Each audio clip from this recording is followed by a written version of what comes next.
It has made over $2 billion. It's 10 years old, 5 movies in and 2 spin-off series, and more on the way. The Monsterverse has cemented itself as a top franchise, and it's here to stay.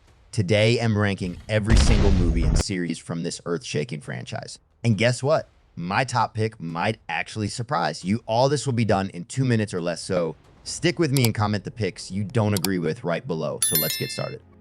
Easiest decision I've ever made. Kong Skull Island is going on the S tier, and I think most of you agree with me. It's 2017 and I am 16 at the time. Didn't watch any trailers, didn't look at any leaks. My hyped younger self walks into the theater and so mind blown. This movie absolutely made me a Monsterverse fan. But why is Skull Island the best? You ask. It's simple. Kong is king. This movie takes us back to the 70s where everything is groovy and the monsters are larger than life. It's a thrilling ride from start to finish with jaw-dropping visuals and a Kong-sized heart, plus who can forget that epic helicopter smackdown, bro. It had freaking Packard, who is one of the best villains so far, and it will be a hard feat to surpass. This movie will always be on top of my list. It was really great. That's why it's on the S tier, but you can comment if you disagree. The first A tier pick is, let's see. I pick Godzilla vs. Kong.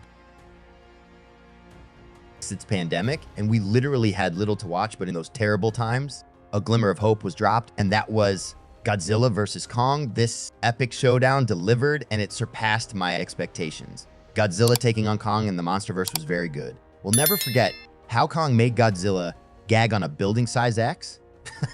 Next up, let's talk about Skull Island, the Netflix spin-off series based on Kong after the events of Kong Skull Island. This animated adventure gives us more Kong lore to chew on. And not gonna lie, this show just didn't do it for me. It's not bad by any means, but it just fell flat whenever King was not around. But the final episode was really awesome. We saw Kong versus the Kraken in one of the Monsterverse's most brutal fights yet. Speaking about the Kraken, there's a video I made detailing Titans that almost defeated Kong. The link is the description below. But with that said, Skull Island will fall down to the D tier for me. Who knows, maybe season 2 will be better if ever gets made. Legacy of the Monsters falls on the C tier. This is the first live-action Monsterverse series, and I say it was well delivered. We saw skinny Godzilla and that fraud Ion Dragon. At least he went up against the G-Man. It takes a lot of balls to do that. But honestly, after seeing this show, I'm glad we got more lore and more Godzilla content. We are even expecting season 2 soon, so it's all good. This series is one of my favorite, but it falls on the C tier for me.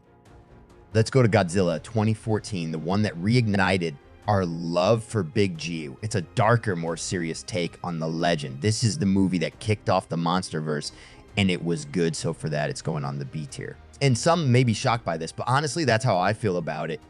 For a Godzilla movie, it barely had Godzilla in it, and whenever he showed up, they would just cut back to the least interesting human characters we have seen in the Monsterverse. But why? Like, why?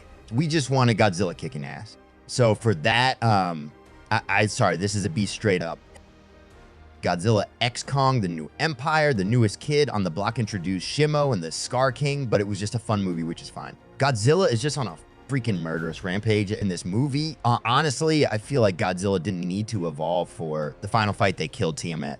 For Q, really goofy reason, Scar King is a folder. Godzilla would have easily handled that fight even without the evolved form, so for that, going on the A tier. There are so many future plots and seeds that were planted in this movie, and it will be interesting to see what the future.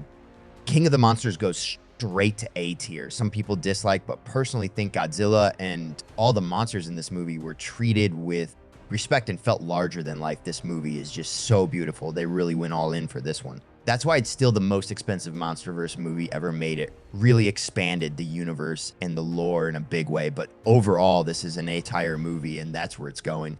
So there you have it, folks. That's my Monsterverse ranking. Do you agree with me? Well, you can let me know in the comments down below, and thank you for watching. Subscribe for more Monsterverse news and fun content. I would appreciate that. So until the next video, stay monstrous.